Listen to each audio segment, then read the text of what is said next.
awesome Grounded devs in the back. They don't know how many people are here. I would love so that we can make sure that they hear that. So, hello, everybody. Yeah. Awesome. My name is Mikey Dowling. I'm the Director of Communications at Obsidian Entertainment. I'm very happy to be the host of this panel to talk to you about the awesome community that we are building with Grounded 2.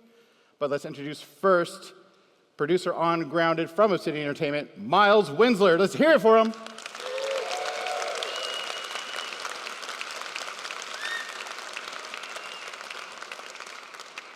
They clapped for you so much louder than they clapped for me.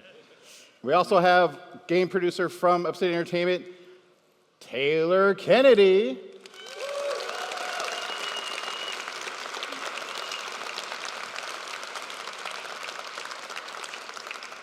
I'm judging all their clapping. How are you?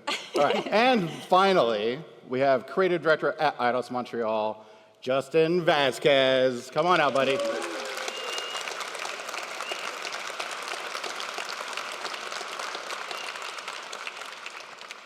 Were you nervous? Are you good? I am centered. Let's do this. I'm grounded. Oh, how dare It will you. be the first pun of many, be warned. And he knows I hate them, so that's wonderful. But thank you all for coming. This really does mean a lot to us. It's really awesome to have you all here. We are very, very excited. This is my first time in PAX Australia, so it's been really cool to be able to talk to you all throughout the last couple of days. Miles, you excited? Oh yeah, absolutely. PAX is always a ton of fun. I've heard so much hype about PAX Australia over the years, so to actually see it in action, super cool. Yeah, this is my first ever PAX, so I'm really glad that it's here in Australia. So I'm really happy to be here. I've been fortunate enough to go to a few PAXs in my career. This is my first time in PAX Australia, and I'm super excited. This place is awesome. And this is all your first time in Australia, right? Correct. Look at this. Warm welcome, everybody. Yeah. Awesome. Well, real quick, to give an overview for those who have no idea what Grounded is, although that'd be weird because you came to this panel. Grounded 2 is a sequel to Grounded 1. Crazy, right? So it is the 4 teams from Grounded 1 shrunk down again to the size of an ant, but this time instead of being in a backyard, they're in a whole park. Justin, why a park? Well, it's a sequel. We want it to be bigger and better than the first one. And so when we first started talking about what kind of world would make sense that would still capture that grounded feeling, that fun, that 90s nostalgia of Amblin Entertainment, Steven Spielberg adventure of kids in over their head, getting into trouble, the park seemed like a natural extension of the backyard. But not just because like, oh yeah, it's another outdoor place with grass, but because it really captured what we wanted to accomplish with Grounded 2 in a few ways. The backyard was perfect for the first one because the backyard is where you go to play with your friends, right? And that's the essence of Grounded in a nutshell. Well, it's 2 years later, the teens have grown up quite a little bit, they're back in this traumatic experience again, and they're up against all kinds of new dangers and new problems that they have to overcome. And so when we were talking, we kept saying, if the park is where you go, if the backyard is where you go to play with your friends, where do you go to first, start resolving conflict, to first come up against those problems and figure them out together as a group with your friends? And the park felt like the right fit for that. Plus, we needed a big area to bring the buggies to life. And for those who may not know, buggies are our equivalent of... Buggies are a super cute, grounded way of how we call our mounts. Our mounts are, are affectionately called buggies in Grounded 2. And right now in our early access build, we have 2 buggies, the Red Soldier Ant and our Orb Weaver.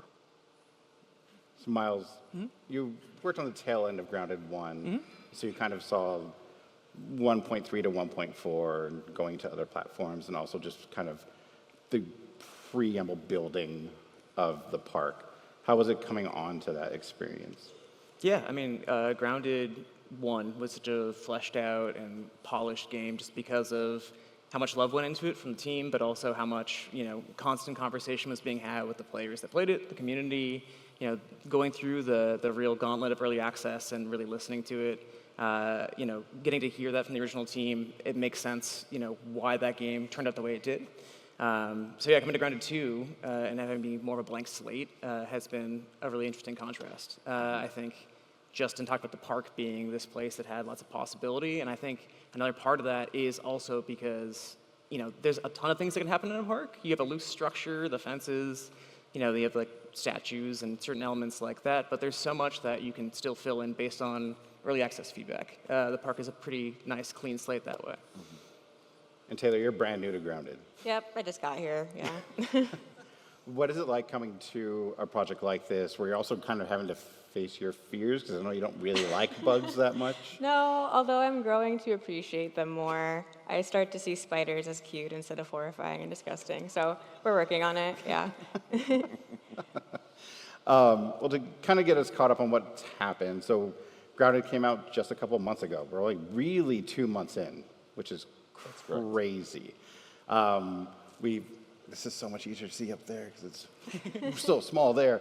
But we hit over 3 million players in just 2 weeks, which is incredible. We've already started working on the yard in substantial ways, getting player feedback, changing things, just kind of seeing the reception in this like insane way. What was it like watching people play the game for the first time? Taylor, start with you.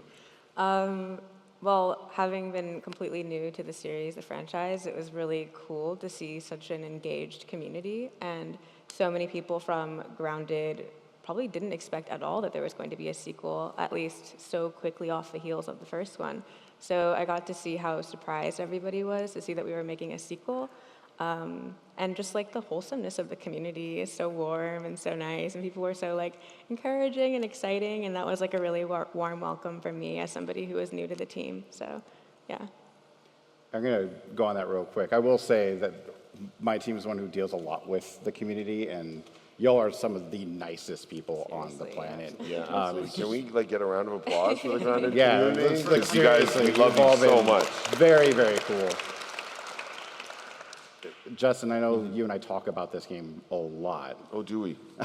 And I know you get very passionate about it, but what was it like for you to see people play the first time?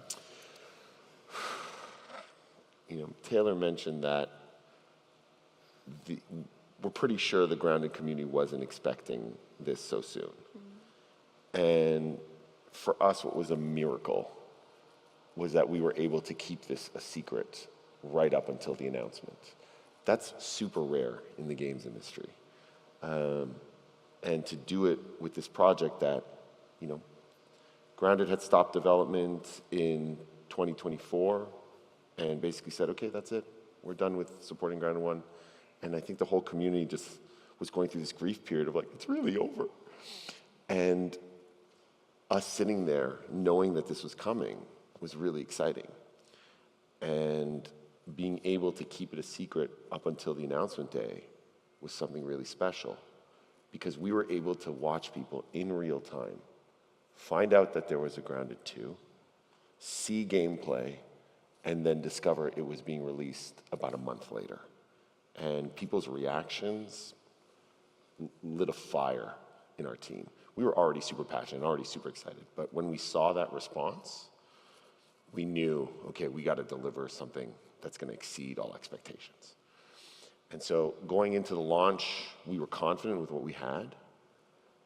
But then once we got into people's hands and we saw them light up when they first saw the park, when we saw them freak out the first time a cockroach's head popped off and came back to life, and seeing people react to this enigmatic new character of Sloane, and what is she up to, and uncovering the mystery of what's happening in the park and who is this mysterious stranger who seems to be stalking me. All of that was incredibly rewarding as devs, because we had put so much passion, so much heart and soul into this, because we knew just how much this community loved the first one. and we wanted to be able to deliver something just as special and exciting and mysterious and fun the second time around. And seeing players really dig into it, y'all made it worth it, so thanks again. We got kind of evil. It's like, we made them think that Grounded was gone. And then we have a story about, the teens, they had a terrible situation. We're putting them back right in it. Oh, the cockroach, it's not really dead. So, I'm sorry for everyone here. But I do want to touch on something you said about the secret being kept, right? Because that is something that's insanely difficult to do, especially now. Like, it is so hard to surprise all of you more often than not. And to do that while having two different studios work on the same game, and like such a tight-knit group that Eidos and Obsidian has worked with this, leading up to that showcase announcement, that was like probably the most stressful time of my career, just for so many things, getting that direct done and like just a lot of the work that went in, but knowing that no one had any clue what was coming and just being like, I can't wait, this is gonna be so good. It's very, very cool. And I know you've talked a lot about that secret being pretty special to you. Like, you want to expand on that? Oh, totally. Yeah, I think, early access, the reason Grounded 1 became what it was is this conversation with people that were playing it, getting feedback, learning what people wanted to see more of, and adjusting that way. And I know that's how that team got the game to where it is. And so it felt odd to kind of go dark and not be talking to them while we were developing Grounded 2 and sequel. Again, this is making us sound like villains. So having that out in the open and knowing like, hey, this conversation's just getting started, that was such a thrill and such a relief. I still can't believe that actually kept secret until the very last minute. Special. Just a couple of things that we wanted to cover, just things that we've changed as well. We've already addressed feedback of you weren't getting enough acorn tops, so we want to make sure you got those. Building out more stuff with Build Them. Just a couple Small of triangles. Small floor triangles. triangles. For the builders. Big stuff, you know? But it's really just making sure that we're constantly hearing you all and that this is still very collaborative. I think the spirit of what makes Grounded special to me is it feels like this extension of what we at Obsidian did with crowdfunding, where we were constantly talking to players and kind of giving them something like, hey, this is Josh's design for X in Pillars of Eternity or in Deadfire, and then people being like, I don't like that. And like, you're right, maybe we'll fix that. But now you actually get to play it more than just a small section and build out on that. It just kind of goes to what I feel is almost, well, the roots of what our comms team was kind of built up on. So I think that is very special. So it's just this lot of like big feedback loop with our internal team, the team at Eidos, Taylor and Miles as well. Just constant meetings of stuff you've seen or that Eric and Chris bring to you to be like, hey, this.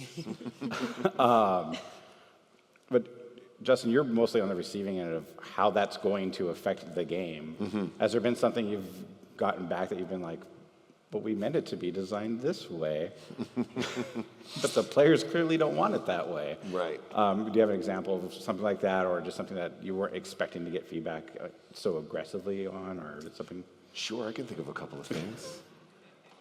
It's about balance, right? We have a vision for the game. We feel in tune with the community and what they want, and we have to make conscious design choices for what we think is the best direction. But we don't want to be so rigid that we can't listen to the feedback, we can't incorporate it and find new ways. So we have to find that balance between having that vision, planning it out, moving towards it, but being receptive to feedback, taking it in, figuring out what the real problems are, and then adjusting our production accordingly. And we were already practicing that internally. We have a great dialogue between the dev teams, between the original Grounded team that gives us a lot of feedback still. We were doing play tests, getting feedback, and that would, influence our decisions. And the early access is an extension of that, but on a much more intense, higher volume level. And thank God that the Obsidian team had so many great processes in place for us to be able to collect, sort, and get that feedback to us. And we see it as opportunity. So you want an example? Let's talk about the Omni tool. So the Omni tool was always designed to address certain community feedback about always having to carry all these tools that take up a lot of space in the inventory, having to spend a lot of time in menus, switching between them.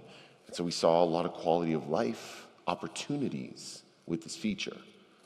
But it is very different than what was in Grounded 1. So we knew we were going to get feedback. When we first announced it, the players let us know what they were thinking, and we're very grateful for it. But as soon as we were able to observe players, see how they were playing, and then see what feedback sort of stayed strong even after having it in their hands, now we have a much better idea of like, okay, this is what's working with the Omni tool, this is what they like about it, they like the ease of use, they like the fact that it does save inventory space, the fact that it keeps them out of menus and keeps them in the game, all of that is resonating. But there are certain aspects that the community feels are missing, and these are all things we can improve. We can improve the precision of the Omni tool. We can improve how it feels when you're swinging. We can improve giving the system so that players can have a certain mastery over it.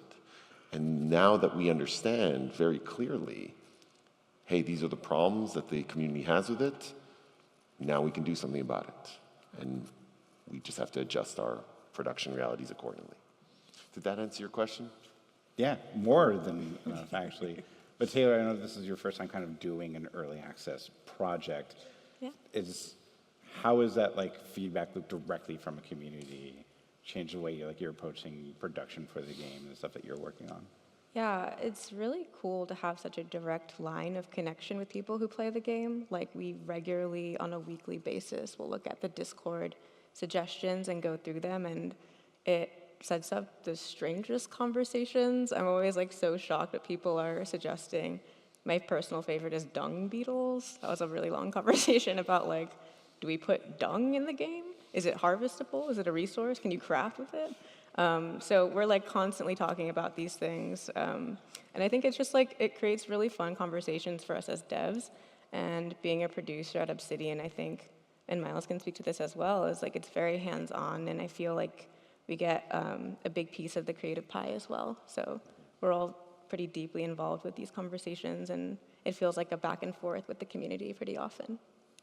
You want to follow up? Yeah, I think one interesting part of early access is that our players are so locked in on what Grounded is, and they have strong ideas of how this game is going to go until we get to 1.0 and have a full ending.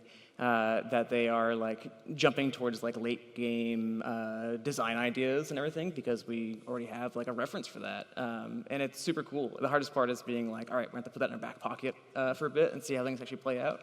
But it's such a creative community, but it's also one that will give us basically full design documents, in our suggestions area. So super fun seeing that, and then also laughing through some of the stuff as well.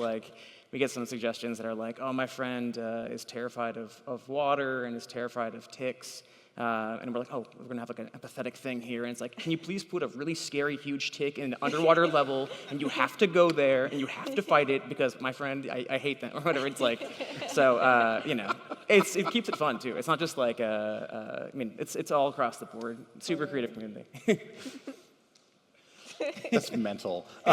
So I think there is something in there about the want of kind of having your friends face the fears of stuff that is in Grounded, because there's giant bugs at sizes that are unfathomable to us in any way. Well, not you. This place is nuts. But for us, when our smallest ants is like that, it's very different for a lot of people. But we also have stories of people kind of getting exposure to it and being able to adjust themselves to the monstrosities of the park in some way. I know you have a really good example of this with arachnophobia mode. Yeah, absolutely. For those of you who may or may not know, we have an arachnophobia mode where if you're terrified of giant spiders, because there's a few in our game, you can move the slider and it turns them into these amorphous blobs, so that there's just enough information for you to have the right signs and feedback to be able to fight them and deal with them, but it doesn't trigger your fears. And that was a really cool feature. And number one, is really important wanted to bring it over. And we've gotten a lot of feedback from players about how beneficial it is and how much they appreciate it.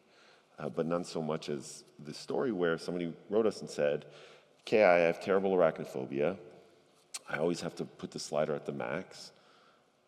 But then you guys introduced buggies, and one of the buggies is a big spider. So I had to get it. And the slider works on the buggies, so you can ride around on this amorphous blob instead of a spider. But what happened to this person is they started bonding with their buggy. And this buggy started saving them in tough situations from other spiders. It was there with them on adventures. They were petting it.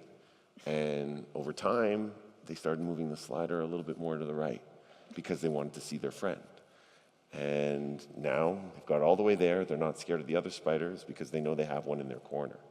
And to me, the fact that we can have you face your fears and even inspire you to get through them, get past them, that's super exciting. And so naturally, in response to that, we made a giant tarantula and then put that into the game because we need to re-traumatize this person to get them back into their place, right? That was the plan. I mean, to be fair, that was like, you were trying to set up a bridge, you connected me there. That last point is our giant spider. This does not have arachnophobia on the next slide, I'm sorry. But we did bring Axel into the backyard. That's the guy. He's cute. He has big bug teeth.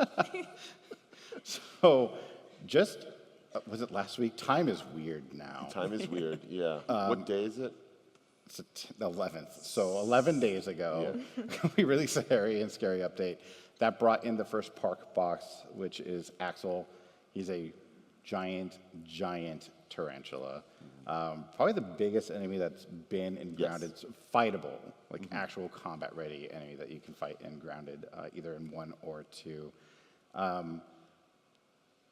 Taylor, what do you think of our friend Axel? What do I think of him? Yeah. He's quite handsome. He has really nice features. He's fluffy. I don't know. It's been fun working with Axel. This is my first experience with like a boss level creature in Grounded. So it was fun like working with the dev team and seeing Axel kind of come to life through each phase change and the different moves of combat.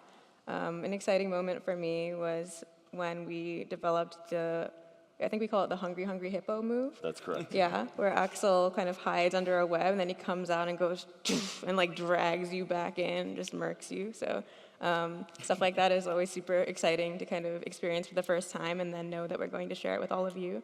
So yeah, this has been like a pretty rewarding part of working on the project so far. And Miles, you were touching on how even at early access launch, we already had people going, but the end game, what is the end game going to be like? I'm like, yo, we haven't even done an update yet. Yeah.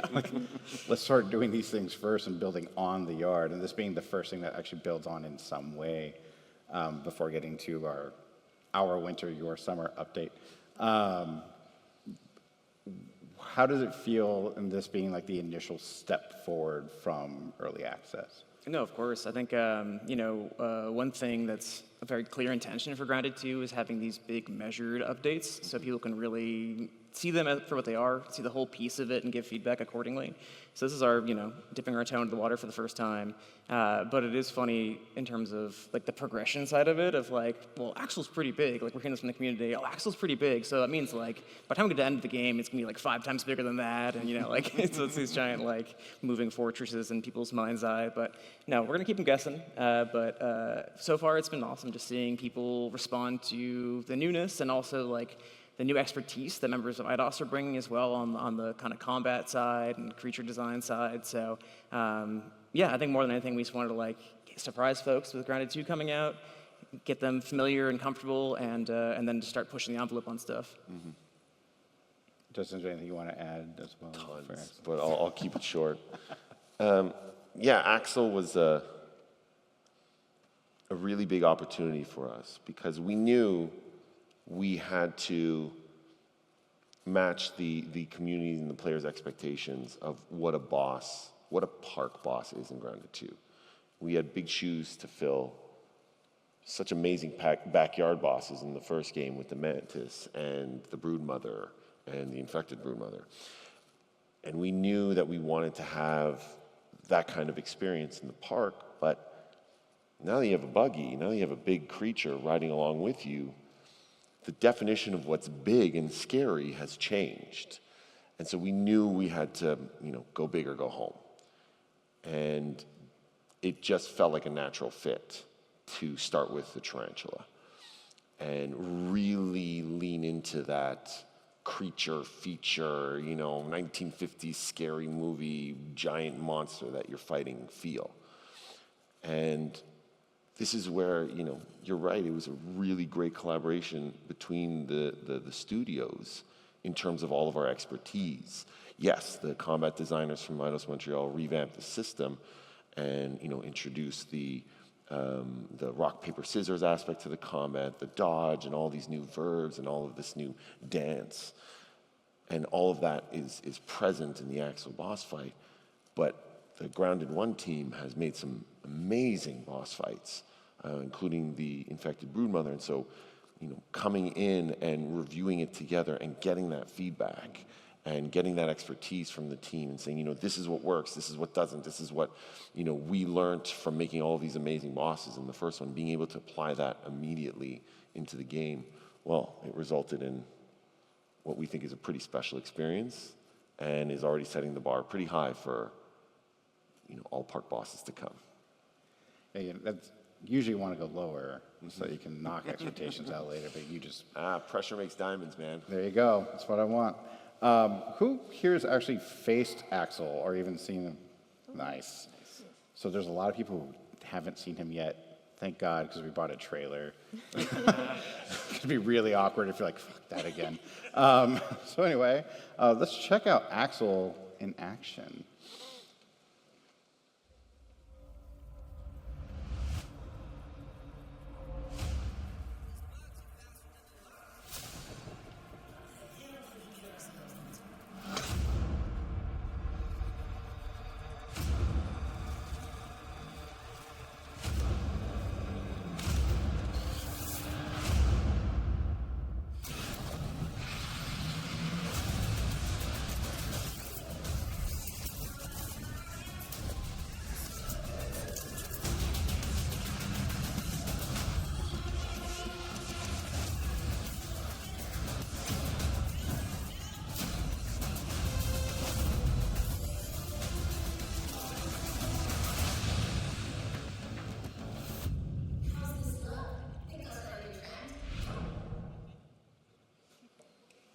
Pretty rad. Pretty cool.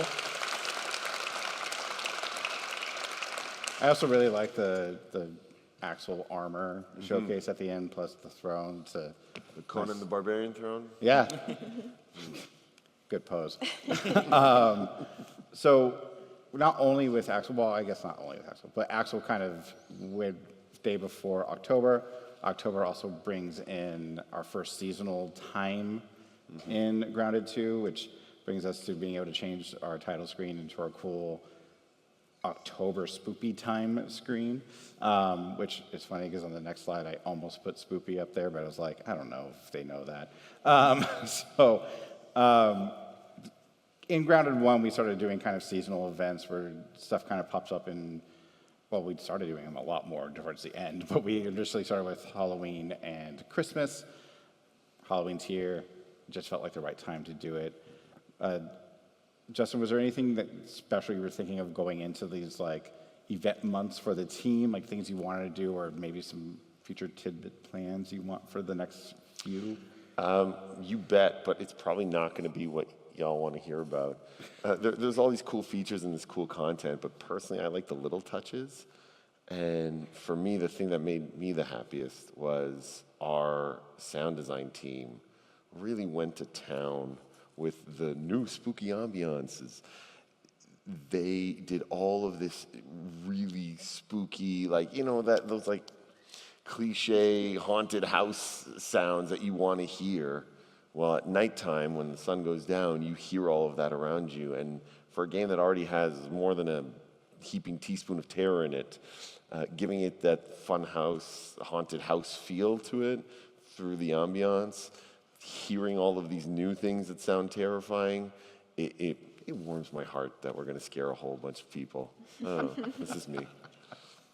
Taylor, is there anything that you were particularly excited about for the Halloween stuff coming in? Yeah, I mean, the park takes place in like an autumnal setting, and I really like, I think this is like an especially aligned holiday for this. So I think it's a great way for us too to kind of give a little bit of content in between all of our major updates and make sure that you guys know like we're trying to keep you engaged and keep the game fun. So yeah.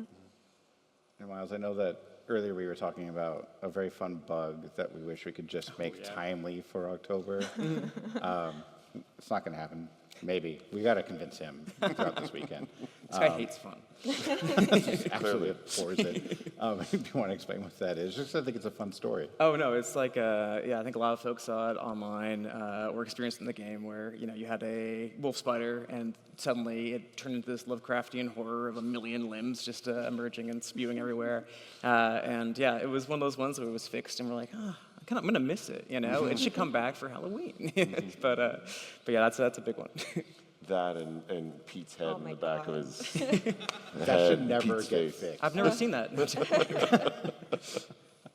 was the one for the direct when like Marcus was talking about, and sometimes you'll just find fun bugs, and I was like, that. Yes. We have to show that because that's just nightmare fuel. That's so incredible. That's right. But I think the other cool part about what the Halloween event does is we do give items to the community to be able to create some things. And this is my not so clever segue into the stuff that the community has actually made for this game. We have a bunch of just like different pictures so that I can show it to you because I know you probably haven't seen a lot of these. I hid this from him this whole time. Yeah, I'm just as excited as y'all. But there's a lot of stuff that the community has done in this game, and we've just seen some very, very incredible work throughout.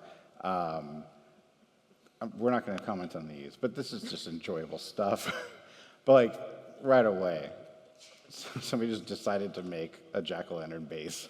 Unbelievable. Which is very cool. I build the most basic of, like, this is functional at the best bases in these games.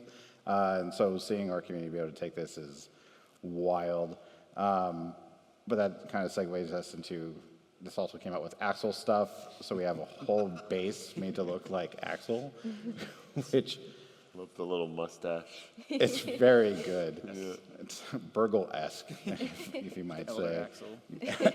Elder Axel. People just using pieces just to kind of do some very clever things with their builds. Of course, Conan throne. Did you make sure that it was the Conan? Yes. Very good. Yeah. So proud of you. Thank you. This is our section that I just call really cool interiors. Basketball coming back makes me so joyous, and just the stuff that we see people do with that. Also, the lighting team on this game is very, very good. We've also found that people really love building on this tree. We were not too shocked, but the amount that people have gravitated towards this is pretty cool. Okay, I have you all here. You work on this game. Where is your favorite place to build a base? Right outside that first ranger station. Like everyone else? Every time, right next to the umbrella. It hits every time. I like to build right by Burgle's body as just a kind of like vigil almost. Because, look what they did to our boy. Main living room looking out onto his beheaded corpse. Those are good ones. I'm a fan. There's like a skateboard, and the mixer's right underneath. But that skateboard's a nice flat surface, and it's really colorful, and it's just like a good spot in the park. You can see a lot. So I'm a fan of that spot. I like the amp, the amplifier. Like Yes, that the speaker amp is great. just nice. It's a nice area. If you could make that work. Yeah. Again, that tree. I would build the tree or near the tree, but it just feels like so far from a lot of things I want to do. But fast travel's in, so that could help. Like it's wild and also inspiring, and it just shows how bad I am at building when I see some of these creations. And also, y'all are way more organized than I am with your builds. I wouldn't think about doing half of this stuff. So this one's okay. This one makes me jealous on so many ways because that just looks cool. And then this is how it's actually built. It looks like a drone. That's nutty. This one is a setup for Justin to make him shrink inside of his body a little bit. So we have this cool door. You have steps that are clearly coming down. It's a lot of steps. It's seriously a lot of steps. And then it looks like they built a landing pad to signal you something that maybe they want in the game at some point in their life. I have no Maybe idea what just- they're hinting at. Yeah, like they're just, it feels like it's just this giant signal of like, maybe you give us something that would land on Yeah. this thing. That would Yeah. be really crazy if you ever thought of it one day. This is me just really liking how our lights look at build. I'm not gonna lie, that just looks cool. That also probably took way too much time. And then just Unbelievable. This is crazy. The next one though, I promise, I didn't do because you could tell. There's no world where I've been able to make that. But it isn't just builds that I think we see people do. I think it's wild being in games. I've been doing this for 17 years, and I think the thing I always want to see more is like art from just creations from a community for the things that you've worked on. And like, I was very, very fortunate to get to work on Fallout New Vegas, and I see like Fallout stuff everywhere all the time. But something that's like uniquely ours as Obsidian, kind of getting like that love of fans and like seeing art being made for that just like warms my soul in a way that I didn't expect. So I think it's really cool to see some of the stuff that the community's put together. Either just from like the teens being very, very awesome and like clearly people just enjoying the new looks that the Eidos team has put together for aging them all up. Oh, that was a collaboration between everybody. Miles and I have fond memories of talking about every minute detail on these characters and their redesigns because we know just how much the community fell in love with these characters in the first one. And getting the opportunity to age them up. 2 years in the life of a teenager is a lot. The difference between 15 and 17, it's worlds. And to be able to capture that visually while still retaining the spirit of the character, let me tell you, it was so rewarding when they went out and people looked at them and went, yeah, those are our kids. Like, that's them. You know, and seeing the fans' reactions, how much they appreciated it, how much y'all thought Pete was a hunk now. Like, we did not see that coming. And everyone was like, he's best glow up by far. I was like, all right. People digging the sweater. That's great. But yeah, it was an arduous process of all of us holding ourselves to the highest standards and not letting anything slip. Do you want to add anything? Oh, no, just every detail was just like combed over so finely. I think Hoops' jersey number initially was picked to be something kind of aesthetic, and then it was like, no, in the internal documentation, she wears that number for a very specific reason. We have to honor it. So, it was a long process, and it was like out of pure love for these characters to get it right. And like hardcore negotiations, I remember with Willow, it was like, we want a chain and German stud bracelet. No, chain but no bracelet. It was back and forth until we found the right balance of like, yeah, that's it. That's that perfect 90s 17-year-old look. You can't tease a number and not give any excuse. Well, let's see. Well, I think actually, I'll tell a story. I don't know if it's mine to tell, but we're here now, and there's a stage. And so for the handful, They didn't come to Australia. for the handful of '90s NBA fans that are in the audience, it's because Hoops' favorite player, canonically, has always been Reggie Miller. So she's wearing Reggie Miller's number, and yeah, the cat's out of the bag now. That's official. And we'll get further into that at some point. I don't know how or when, but we will. You'll make sure it happens. It's gonna happen. You probably all don't know this. Miles is an obscenely big sports guy.